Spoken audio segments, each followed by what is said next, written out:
Hey, what's up, everybody? Welcome to Trust and Believe. I'm your host, Shaun T. And today, oh my goodness, I'm so excited because this is something I've been wanting to talk about for years. But you know what? We have an incredible expert to talk about this subject that we all need to get into, and that is how to enhance your ability to break up with toxic weight loss culture.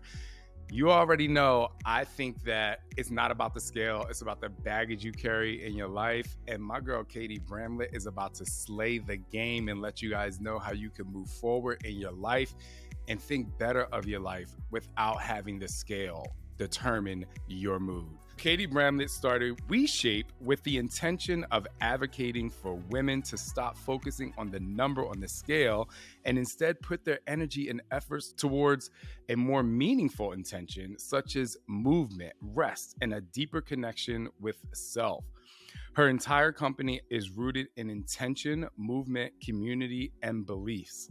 Katie has a passion for bringing awareness to the toxic expectations placed on women in the fitness industry, as well as the often overshadowed yet pivotal roles women play in business and entrepreneurship. Katie's goal is to create awareness through meaningful conversation and curiosity so that women can gain the support of men rather than gaining dominance. It's all about leveling the playing field, not about overly shifting the power in the other direction. So get ready to trust and believe. Somebody say hell yeah! What's up?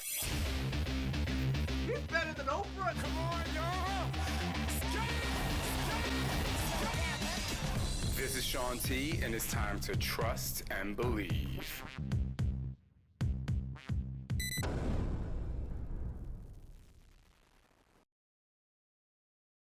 All right, Katie, welcome to the show. How are you doing today? Hi, Shaun. Thank you for having me. I'm doing great. You know what I like about you already? You have such a calm demeanor. So I'm hoping that my listeners feel that energy as you take us and inspire us. Can you just give us a little background about you? I like for the listeners to know the soul of where people are coming from. Well, I've been in the fitness industry for a couple decades now. My co-founder and partner and I had a very successful fitness company. We had made the Inc. 500 three times. I like to say my Instagram life looked really good, but there was something on the inside that kept me from feeling that deep sense of connection with self, that deep sense of fulfillment. And so I just got curious with, I have it all, but why is it still not quite right? And so the last number of years have been a journey in uncovering what that looks like. And I wish I could say, like, this is what happened in my personal life and this is what happened in my business, but they're all intertwined and we can pretend they're not, but they are. So what happened was we decided that we didn't really want to sell products that were targeting, get a six pack or get this or get that. I noticed that we would have thousands of people buy our products. And I kept noticing this similar pattern where people never really stuck with it, or they were really, motivated or inspired to use it right away and then didn't get what they thought they would get, or they would get what they wanted, which would be the weight loss or the body they thought they wanted, but then they would still not be happy. So I was like, this feels like a rabbit hole and I just want to offer something different. And so we kind of put that intention out there. We spent 2 years building a product that was all focused on movement and not fad exercises. So it was focused on looking at things like balance and coordination and flexibility and strength, which we believe are like the pillars for a long-term relationship with exercise and movement. For us, it wasn't about getting people a number on the scale. It wasn't about getting people to burn a bunch of calories and sweat the most they've ever sweat and throw up during their workout. It was like, let's connect with our body through movement. And we believe that's gonna last for the long haul. So we built a product that was rooted in those pillars. It's a technology-driven product where people can customize the movements in every step of the way throughout the workout. And so we started there. And then I thought, I'm on the right track. I feel like I'm selling people something that's amazing for their body, but I'm still not quite feeling what I thought I would feel with this. I started becoming aware of sort of the toxic messaging and the beliefs behind some of the reasons why we were participating in the fitness industry, and my connection with my own body and expectations as an entrepreneur and as a woman in society. And I went, oh no, did I really want to open this box? And it's kind of one of those things where you open it and then you can't close it. And so you just have to move forward, even though it's scary. And Exactly. so we started tackling some of the toxic weight loss culture. We started unraveling and kind of pulling back the veil, for lack of a better way of describing it. And a lot of people in my space were like, you can't sell that product and be successful. You have to sell weight loss. You have to promise people a certain body. And I'm like, Mm. those days are over. Like, I can't do it anymore. And they're like, well, good luck. And so I just had to face these realities that this might not work. But I knew that it was the path that I needed to go down. And so it was sort of my first step into what self-trust actually looked like. And I got to say, I really love the name of your podcast. I Oh, think thank this you. idea of like trust and believe, like and I don't know like what your intention behind that was, but when I hear that, I'm like, wow, trust and believe. Like, if you just meditated on that for like an hour, your whole world would shift, right? And when I hear the word trust, the first thing that comes to me is self-trust. I actually think we trust other people more than we trust ourselves. And so my Mm. journey and my own personal growth and my journey through trying to build this company, which I still am very much trying to build it. I'm not in a place of where I was before with my other business, is an absolute development of relationship with self-trust and the belief that if I continue to trust that self, this is all going to work out, with the caveat that my definition of what is going to work out might be different than what the universe actually has in store for me. Mm. So Yes. just to say, I really love the name of your podcast. Thank you. And thank you for all of that. Oh my gosh, I have so many things to say. I think one of the most frustrating things, and I don't even know if this necessarily has to deal or do with weight, but it has to deal with like we are constantly driven to what's in, like what's the new trend. And a lot of times it's clothes, right? Or music or something like, or like hair. But it's also the new trend, like, oh, like to have a big booty, to be skinny, to be muscular. I do believe that they are aspirational. I do. Depending on your body type, if you can relate. I think where it really becomes toxic is when you are trying to achieve something that doesn't necessarily fit the unique you. And so for the longest time, myself, I thought that being 188 pounds was where I was going to thrive. And now at 45 years old, I'm 216 and I'm thriving. And you know what I'm saying? And so we just have all these pillars and we're guided instead of people saying, like, oh, well, this is me. This is how I feel. This is what I want. This is what I'm experiencing in my life. This is what I want to go with. So I just really want to basically congratulate you for being like, no, like I'm still building this business. And there are plenty of other people that don't think that way.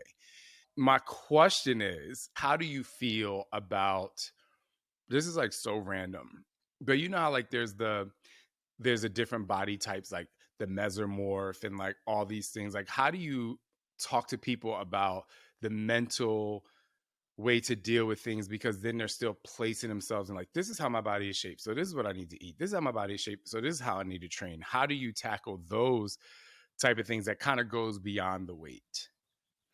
Yeah, I mean, so first of all, I'll say we offer no nutritional program. We used to offer nutritional programs, and I realized that the complexity around telling people what they should be eating was definitely not my job. What I like to say to this question, because I do get asked this question, like, how do you tackle this with your community members? I say what I like to do is I like to crack the door to curiosity. And I like people to just like start by thinking small and thinking around their connection with self and what their intentions are. Mm. So oftentimes people come to us because they want to work out. And by the time they have been with our community for a few months, it's like they start at the top and they say, like, I should work out. And then by the time they're here for a couple months, it has transitioned to, I have a deeper connection with my body and with myself that I didn't know was possible. And I wish I could unravel what that journey looks like, but it's so different for every person. And so I think I can answer it by saying I ask people to just sit with an intention that's outside of an aesthetic. Mm. Even though we're in the context of a fitness product, like, can you sit with an intention that's outside of an aesthetic and just put that out in the universe and then crack the door to curiosity and just see what comes your way? Because I often find, like, we're looking for the tips, we're looking for the tricks, we're looking for the rule book, just give me the best book. And it's like, that's not really how we develop a deeper connection with ourselves. And that inner wisdom that we all hold is so unique that there isn't a book that can tell me how to navigate that necessarily. One of the reasons why that came to mind is because a few weeks ago, I was in Los Angeles and I was getting a haircut, and my barber there, I'd never been introduced to his wife. I'd never seen his wife, but he talks about like she works out and, they work out together and, they're kind of partners in motivating and uplifting each other with a young baby to stay active. And he told me that she's been going after this particular body and it's like really frustrating her because she wants to look like the person that's leading these workouts. And so, initially I was like, I really understand that. And then I met her. And as a person who's been I'm 25 years in, we're close in terms of like how long we've been in fitness and we've learned and grown. And I hate to be like she's going about it the wrong way, but she's thinking about fitness the wrong way. She's trying to fit into someone else's body. And the way that these things are advertised and pitched are like, you can look like this if you do this. And I love how you said that you want people to just connect to themselves. Because like for me, being in the industry, I look at her body and I'm like, I know what fitness is going to look really good on her, but at the end of the day, she has to be really comfortable with how she gets there. And so that's why I really wanted to ask that question, because that came to mind. But in addition to that, I've talked about this before, kind of changing subjects, going to the idea of weight and the scale. When I was younger, I literally used to wake up and the first thing I would do is get on a scale looking to see how much I lost. Mm. And then I had this mindset of like, I'm literally waking up trying to lose. I know people think that weight loss is gaining something, but to me, constantly looking at weight loss the first thing in the morning is kind of setting yourself up for disaster, because like you're waking yourself up in angst of like, what was I successful or was I not? And now you're relying on this number on the scale to tell you your success instead of what you're doing, which is getting people to just connect. So I know I may have like led that question a little bit, but No, I feel like you're actually like bridging the gap right there between yeah. that story and what you're saying. Because usually what happens when people come in and they say, I want this body type or I really want this number on the scale, we go, why? And then they give us an answer, this. And then it's like by the time you get to the fourth why, it's usually something like, well, when I was a kid, my mom used to comment on this. Or when I was a kid, I watched my mom do this. Or when I was a kid, my dad used to make comments. It's like, it always kind of goes back to that. And it's like there is a little clue that we can identify if we're connecting with ourself or something outside of ourself. Mm. And that clue is, am I trying to meet this for me? Or am I trying to meet this because this is what someone has told me will give me the validation and the worth that I've always sought since I was that little kid? And I hate to go there because I know it's going to sound so, but that's what it is. It's like we're adults walking around, but there's little kids inside that want to say, am I loved? Am I worth it? We use these social constructs and these expectations placed on us as a way of feeling like, okay, yes, that person commented on how great my body looked. Yes, the scale said this. So, okay, that's validating my experience. But the problem with that is that it just keeps going. And we never stop to think, well, is that actually working? Is that system that I'm participating in working? I'm getting the validation. Someone commented on how nice my butt looked, but then I still feel like shit the next day. And I'm like, it's not working. It won't work. And so it's just sort of like that check-in, like, why am I doing this? And then when you get that answer, then ask why about 3 more times. From my experience, 99.9% of the time, it's going to lead back to some sort of self-worth or self-acceptance or self-love that was not received when you were a child. I was in Australia and I was at this massage retreat. It was an all-male massage retreat. And I had a couple conversations with people, and there's a gentleman I had a conversation with, and he's like, yeah, I'm in fitness. And, he had this whole thing. And, I'm just looking at him like, wow, like he's dedicated, he's definitely set up his life or whatever for success. And then once we got to know each other a little better and a little deeper, he started showing me, his stretch marks. And I was like, I mean, I didn't notice them before. I wasn't like looking for them. It was just interesting. And I was like, wow. So then he, naturally showed me some photos. And then he started talking about the first time he went to the gym and when he was in a locker room with like other guys and how insecure he was. And the reason why I'm saying that is I just thought it was amazing how he had this journey of, he was feeling this way to the point where now he speaks and you don't even see that. Like you don't even recognize that. It's not even in his soul anymore unless you actually ask him about how he got to where he is. And it seems like that's what people can really get out of, your method of thinking is like, this is my journey. This is me, but not relying on that kid that was teased. Some people get teased for being the quote unquote chubby kid in class. And some people, like people now get teased for being the skinny person in class, Mm-hmm. I mean, I hate to say that so many roads lead back to childhood, but it's just where we learn about the world. And so no one is unique in that. And I think that we have to talk about it because otherwise there's like shame. Well, no, I had a good childhood. Well, we all had things in our childhood that painted a picture and experience of the world that we either consciously or most of the time unconsciously knew would impact us as an adult. So we're all in the same boat together on that one. But, I think there's one thing I can say for sure, and that is there is an inner knowing that each one of us has, a connection, a deep connection with self. And I don't know, I can't say I'm only 38 years old and I hopefully have a lot of life left to live. So I can't say if that journey with strengthening that connection with self ever goes away. I'm sort of under the impression now that it's that relationship with connecting with that part of me is probably always going to be going for the rest of my life. But I can say this. I've worked with a lot of people, and a lot of people think that losing weight will make them feel self-worth, and it will not. If you cannot be happy with the body that you're in today, if you do lose weight, you may receive temporary fulfillment from that, but it's fake fulfillment. And so I don't want to say that people should do this or do that or don't lose weight or lose. It's like, that's not really my position to say that. I'll never forget. I challenged myself. I picked a therapist. I had seen a couple therapists and I picked a therapist who did inner child healing work. And she made me so incredibly nervous because I'm like, give me the data and what's the book and tell me the roadmap.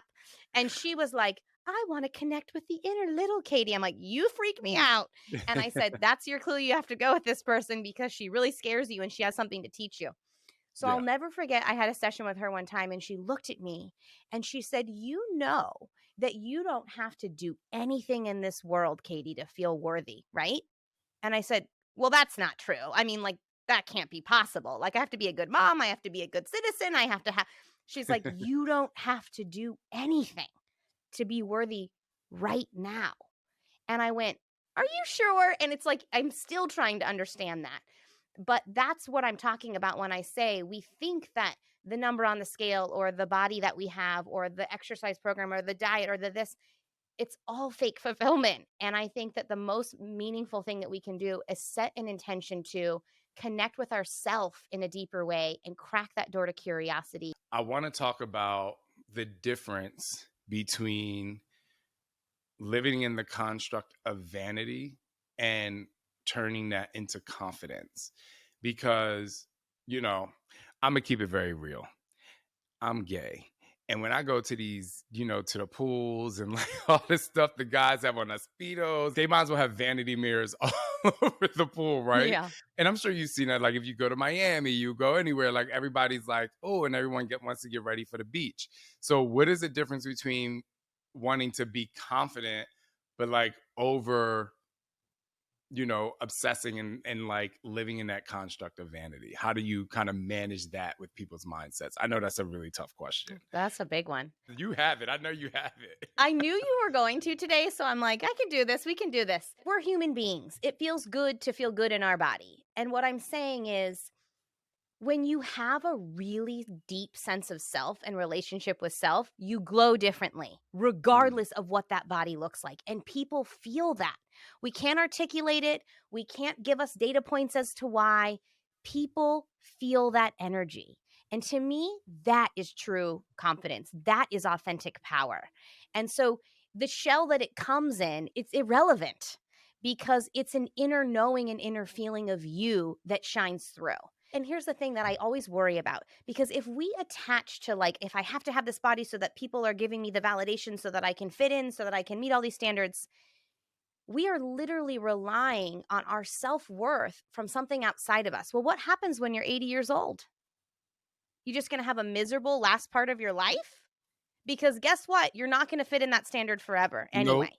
anyway. So why don't we practice building that bridge now? Don't wait for the midlife crisis. Like, why don't we practice for that inner knowing now? Because it does shine through differently. And to me, that is authentic confidence.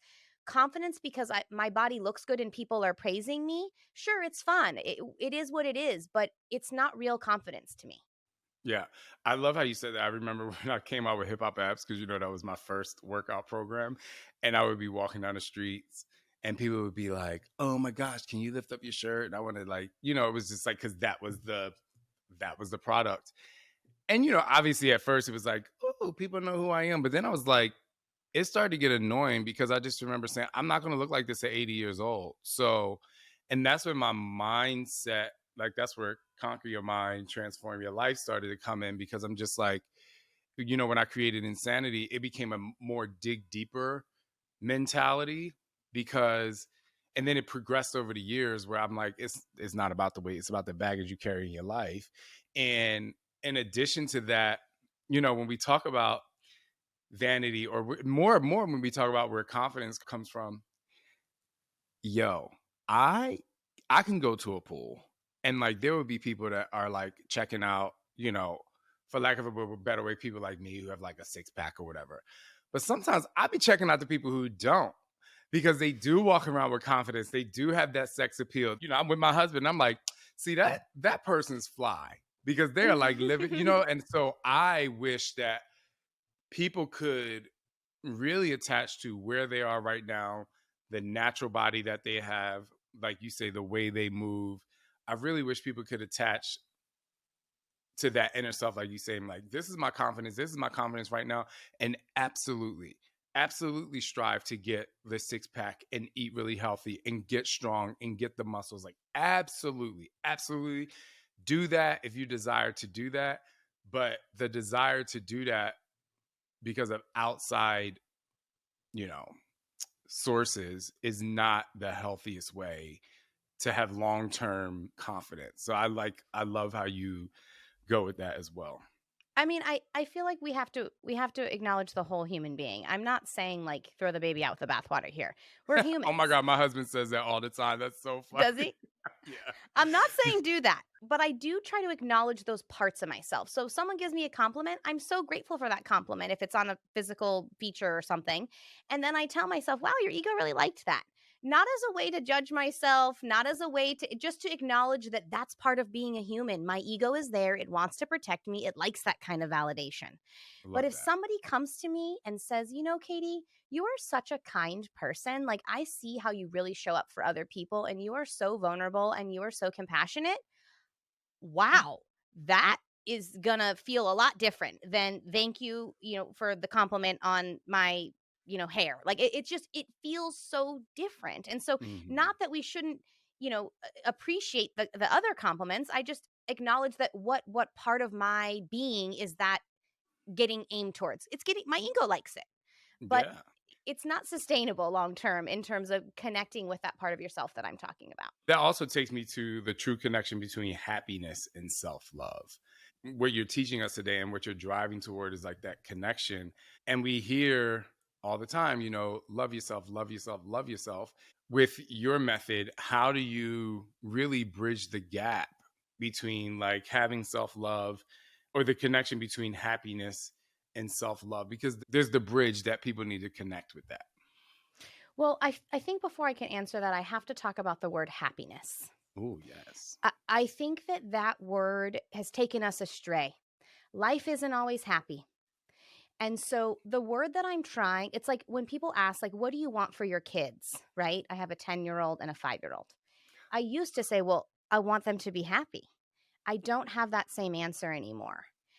My answer is I want them to have satisfaction in life now. Mm, And satisfaction, in my opinion, can be closely linked to acceptance, because the reality is that, like I said, life isn't always happy. Sometimes our work is accepting things for what they are.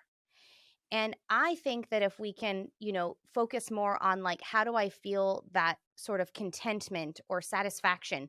It encompasses the moments of happiness, but it also encompasses the moments of hard times and radical acceptance. mm. So I think we have to talk about that word, because that word does get thrown around a lot, and I understand why it does. But I also feel like it takes away from the true nature of being a human being, which is it's not do these 10, 20, 30 things and your life will be happy. It's you're going to do those things and life's going to throw you curveballs. And there's going to be a period where you're going to have to learn how to have acceptance and learn how to deal with that. And so I don't know if that maybe even answered the question, but I think we got to evaluate that word a little bit. No, I think absolutely helping people define, you know, what happiness is. And you're right. Life is a roller coaster. You can be happy today and get home from work and life shifts and, almost like Julie Chen says on Big Brother, like expect the unexpected. So being able to manage that is also very important. I know you've had tons of testimonials and stories and people that have literally changed. Is there any story that sticks out to you? Because, we all have those stories as motivators that has even changed you. So do you have one of those? Oh, yeah. So we run these challenges, and at the end of the challenge, we don't track weight. I don't even think we really track how many times people are working out. We track how people, feel, like in terms of self-confidence, how they're sleeping, how their energy, if they have aches and pains. Those are the types of things we're looking at. So anyway, this woman went through our 30-day challenge, and at the end, she said, "I'm 70 years old, and for my entire life, every time I looked in the mirror, I heard other people's voices in my mind telling me, not good enough, not good enough, not good enough." Wow. And yes, I joined this to get a workout, but I'm leaving with my own voice in my mind that says, you're absolutely good enough and you're absolutely perfect as you are. And that literally, for me, felt like this is worth every single ounce of my risk, every single ounce of my time, every single ounce of energy that I'm pouring into that. That's the experience that I'm hoping people can cultivate when they join our community. So powerful.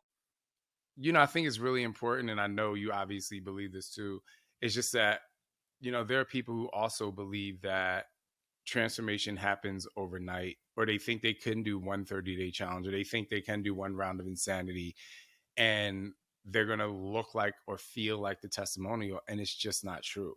So how do you teach your people about consistency, being as though you aren't doing like a before and after picture or before and after weight or those things? How does your method of consistency fit with your method of really connecting to yourself? Because there's also a way of like, we can get up and be like, oh my gosh, I feel really great, and I'm like connecting with myself today. I did exactly what I was supposed to do. So how do you keep them consistent to not like fall to the wayside, just like people would do in like diet culture? Yeah. Well, the first thing I do on this side of the screen over here is I actually ask the universe to send me people who are ready for this. Mm. I want people to join who are ready to do something that they haven't done before. I don't want to talk people into this methodology. So that's the first thing I do. So I think that helps. I don't know how, I don't have the data, but I think it helps. The second thing is I really don't like the word motivation.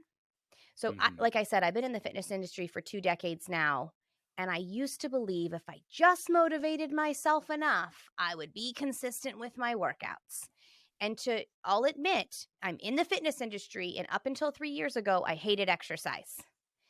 And once I started to connect with my body in a different way that was not reliant on external validation from the scale, from the magazine, from the social media, from whoever I was getting that validation from, suddenly the need to be motivated sort of fell to the wayside.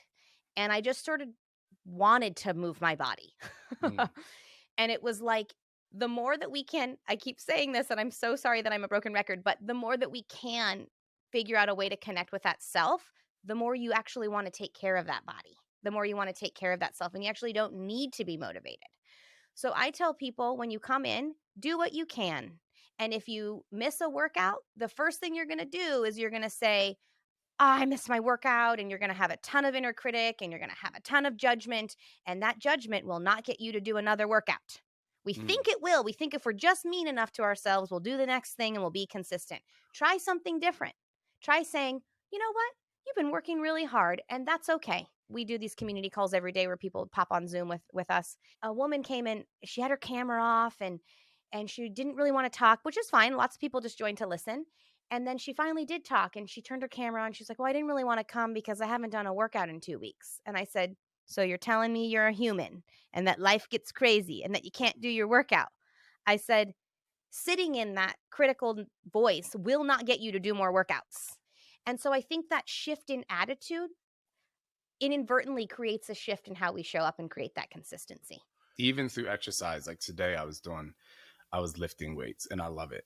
And I was doing a superset and I was doing walking lunges. And I'm like, okay. I'm like, this is out of control. You know what I mean? Like where you hit that point of like, and I just remember saying to myself, focus on your quad. I'm using this kind of like an elementary way of thinking, like connect to your body. And I remember when I was like, just focus on your quad. Like that's what you're working right now. And I remember the exhaustion level went from like a 9 to a 4 because I was just like, well, I'm focusing on my quad right now. So, I want to say to people out there, it's like, if you're doing that cardio, maybe you have music and maybe you just focus on the good feeling that you're there. And so when you have that mind muscle connection or that mind focus connection, it almost becomes synonymous with just taking one more step, except it lasts for a really long time because your focus is on something that's making you feel good and not something that's making it feel daunting.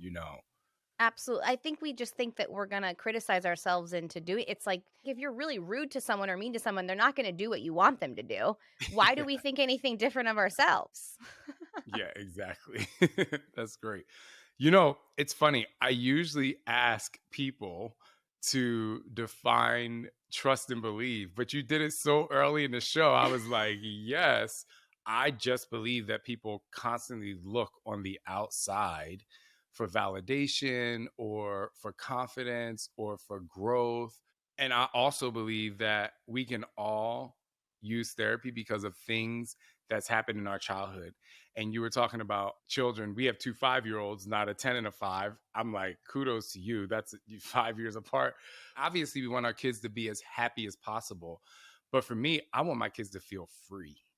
I want Yeah, them to have a sense of freedom, which goes in line, obviously, with satisfaction. It's just like you want them to have that sense of freedom, but balance because they know that not every moment, every day is going to be good, but I don't stop them from having their voice. A lot of people would be like, yeah. I'm the parent, so you listen. And we don't do that. I'm like, what are you feeling? Like, what do you have to say?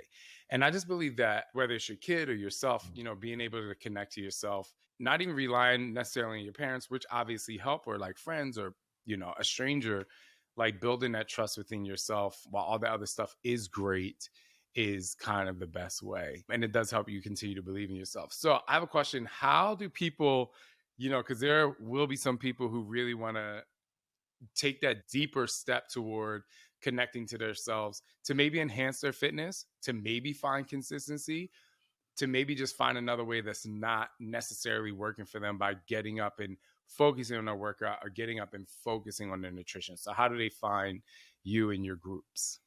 Yeah, well, I just have to say, I want to give you and your husband kudos for having that perspective on parenting.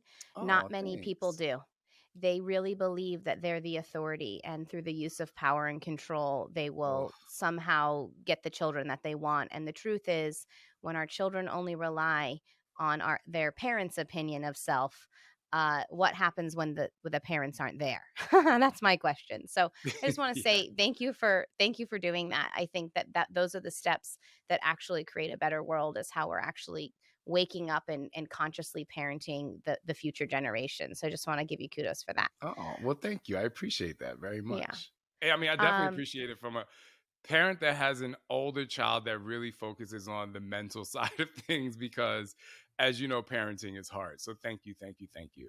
Yeah, parenting is such a, undervalued job. So yeah. Exactly. Yeah, so if people are interested in checking us out, they can go to reshape.com/trust and believe, and they can get a 2-week free trial with WeShape.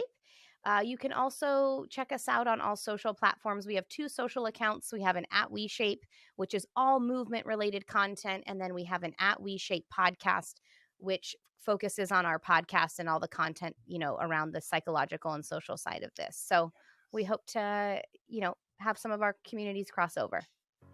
Well, Katie, thank you so much for your time and your insight. And thank you for being another person out there that focuses on the mental side of fitness. I like to sometimes call it mental fitness to really continue to keep people going. In addition to that, not just focusing on like an age demographic, because clearly you're willing to help people because they're alive right now. So thank you so Yes. much. My pleasure. Thank you for having me and giving me this opportunity.